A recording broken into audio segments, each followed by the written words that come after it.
a really gratifying moment for all of us, I know. And the work that was honored today with the Pulitzers here, it's a model of the values that have sustained the Post over the years and that will sustain us into the future. We dig for the truth, we tell it straight, we tell it honestly and without fear, and we tell stories in ways that command attention, that inspire awe and inspire action. I don't know of another journalist who reports more meticulously and writes with greater grace and insight than Eli.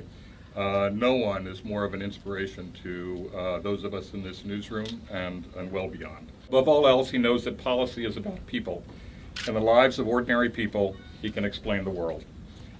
He represents what journalism is all about, and we shouldn't forget it.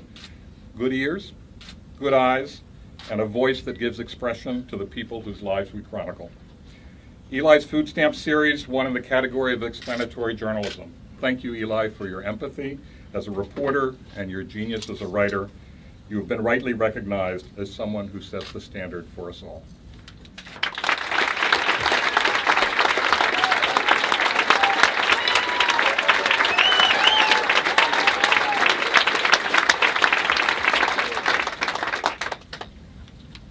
It is especially rewarding to win in the category of public service because serving the public is our highest mission. And coverage of the NSA and its surveillance network certainly did that. In secret, without debate, without strong oversight, our government had dramatically increased surveillance and sharply eroded individual privacy.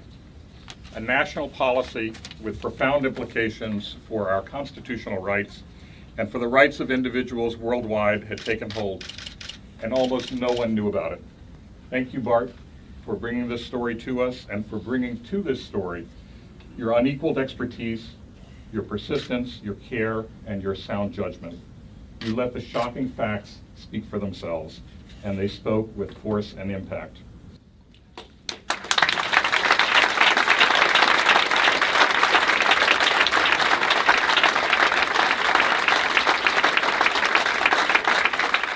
It's a weird thing to sort of embed in people's lives for sometimes days or a week at a time. I remember Michael and I, one morning here in D.C., had woken up at like 5 in the morning. There was a family here, the Richmond family that we were writing about. And it was near the end of the month. Their fridge was essentially empty. There was nothing left to do but to wake up and go wait in this food line in Southeast D.C. Unfortunately, in a lot of places in the country, there are a lot of families who had no other choice but to wait in that food line. So Michael and I were out there with them. Finally, when it opened, they could see all these people coming out with all this food, and they knew what was left in this pantry was getting less and less and less and less and less. Finally, they got into the pantry, and all that was left was these sweet potatoes. And they brought Michael and I back to their house, Michael and I had to sort of fight and insist for them not to use some of those sweet potatoes for us. So then after that, we're done with work, we go home, and we go out. I think I went out to breakfast with my family. I got like a bacon and egg sandwich. And that moment is always so weird. It's like you've been in this thing and now you're out of it.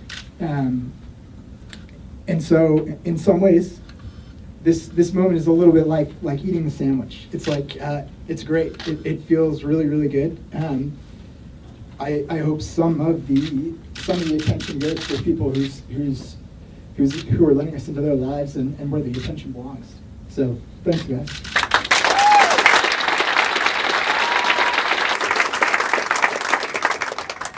So here's a true story. I'm not making this up.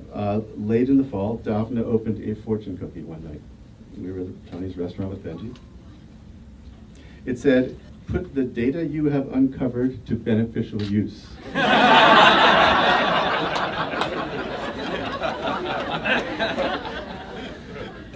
She turned to me, handed it to me, and said, "I think I got your cookie." Now, I have an encrypted message for you. Hang on. Got it right here.